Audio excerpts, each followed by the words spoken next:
Ah là là, heureusement que notre couple va bien, qu'on n'a pas besoin de discussion, de thérapie ou un truc comme ça. Cette histoire de thérapie, c'est qu'un prétexte pour que vous autres, les femmes, vous puissiez faire ce que vous aimez le plus. Parler et dépenser du fric. Oh Harry, je t'arrête tout de suite en disant qu'Hagrid est revenu. Et dépêche-toi sinon tu vas te faire lyncher par toutes les ultra-féministes hystériques. Pléonasme vide où tu vas avoir des problèmes, de gros problèmes. Bah salut du coup.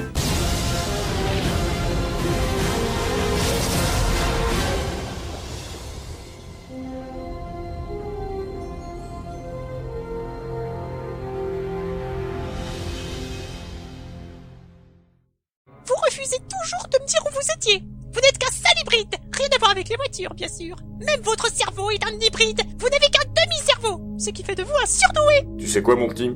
Si j'avais été un sardou, tu te serais déjà pris un coup de latte dans la gueule. Je m'en fiche, j'aime le sadomasochisme. La barbe?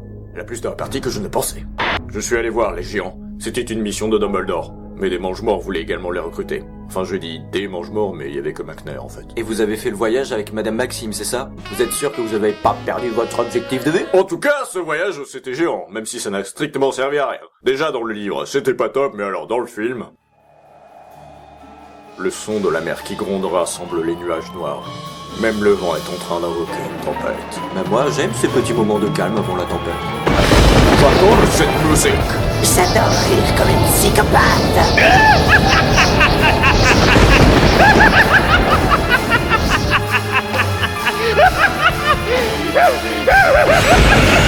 Une dizaine de prisonniers s'est échappé de la prison d'Azkaban, dont Bellatrix Lestrange, cousine du criminel Sirius Black. Nous pensons que c'est lui qui a organisé son évasion. Et moi, j'aime vraiment pas les Black. Pas les Black, la famille Black, quoi. Celui qui parviendra à capturer ce Black recevra en échange une tonne de pudding, qui devra me rendre par la suite. Je sais pas pourquoi, mais je sens qu'on va nous trahir. Oh, pitié, faites que ça soit pas Zachariah Smith. Vous savez, le grand blond avec une chaussure noire. Harry, je m'excuse. C'est pas poli. Pardon, excuse-moi. C'est mieux. Je pense que la Gazette du Sorcier se trompe. Je ne sais pas ce qui m'a soudainement fait changer d'avis, mais je te crois. Luna, tu es génial. Et ce n'est clairement pas l'un des créateurs de cette parodie qui me fait dire ça. Tout va bien, Neville? Il y a 14 ans, mes parents ont été torturés jusqu'à la folie. Maintenant, ils se trouvent à l'hôpital Sainte-Mangouste. Tu sais l'endroit que tu n'as pas visité pendant ces vacances? Ils sont devenus fous à cause de 4 mange-morts. Et parmi eux, il y avait Bellatrix Lestrange. Cette fille sort de l'enfer. Elle est très puissante et se fiche bien du sort des autres. Ce ne sont que des poupées pour elle. C'est elle qui tire les ficelles. Mais malgré tout, malgré la torture, malgré la douleur, mes parents n'ont jamais parlé. Je suis fier d'être leur fils. Seulement, je ne sais pas si j'en suis digne. Je te crois sincèrement, Neville. Et avec ta voix, franchement, ça sonne pas du tout crédible. Et crois-moi, je sais ce que ça fait d'avoir une voix de merde. Bon alors, voyons quels sont les meilleurs élèves qui arrivent à produire un Patronus. Et bien sûr, seuls les personnages principaux y arriveront. Enfin bref. Allez, vas-y Jenny. Ex facto patronum. Le cheval, c'est génial. Bravo, bien joué. Si une rousse y arrive, alors tout le monde devra y arriver. Vas-y, à ton tour, Luna. Luna, qu'est-ce que tu fais là? C'est bon le vide. Bien, Hermione. Expecto patron. J'y arrive pas, Harry. Mais en même temps, si tu finis pas la formule magique, ça risque pas de marcher. Oula, je ne savais pas que les patronus étaient faits de matière. C'est juste un gag pour nous ridiculiser un peu plus. Expecto patronum. Attention à la tête. Mais c'est elle qui a un grain. Ouais, c'est super, je suis trop bon prof. Si ça continue comme ça, je vais finir par me demander une augmentation. Mais la fin du monde est déjà passée, non? Bon, Harry, faites une blague ou quoi? Je trouve pas ça drôle, hein, sincèrement. Bah, je sais ce qui s'appelle briser la glace. Non mais attendez, les Maya, ils sont en retard, là. Coucou, c'est Maya l'abeille. C'est vrai? Oh la vache, c'est pas une abeille, c'est le crapaud là, mais c'est pas.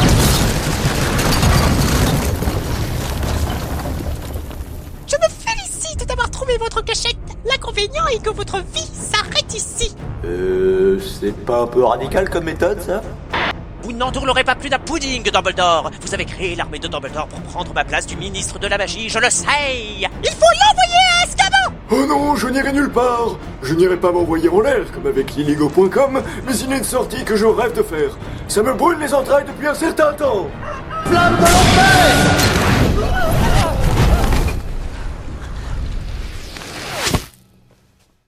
Mince. Il vient de se faire cramer. Je crois que...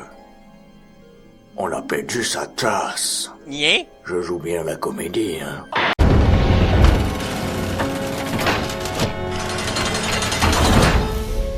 Harry, est-ce que je peux au moins t'expliquer pourquoi je vous ai trahi?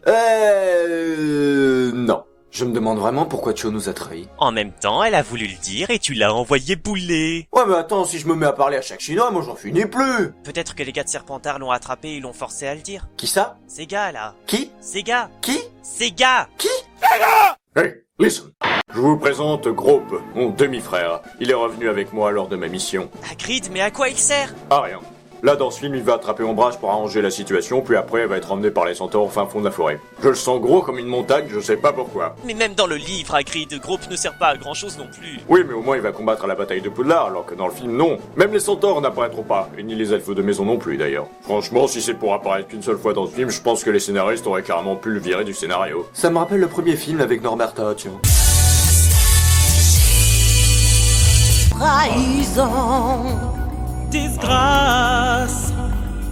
L'esprit du mal est marqué sur sa face. Trahison, quel outrage, disgrâce et violence. Ah, je savais que j'aurais dû plus me méfier des Chinois. Ah, ils nous envahissent, hein. Et en plus, ce sont des traîtres. Attends, mais non, mais c'est la même chose, ça.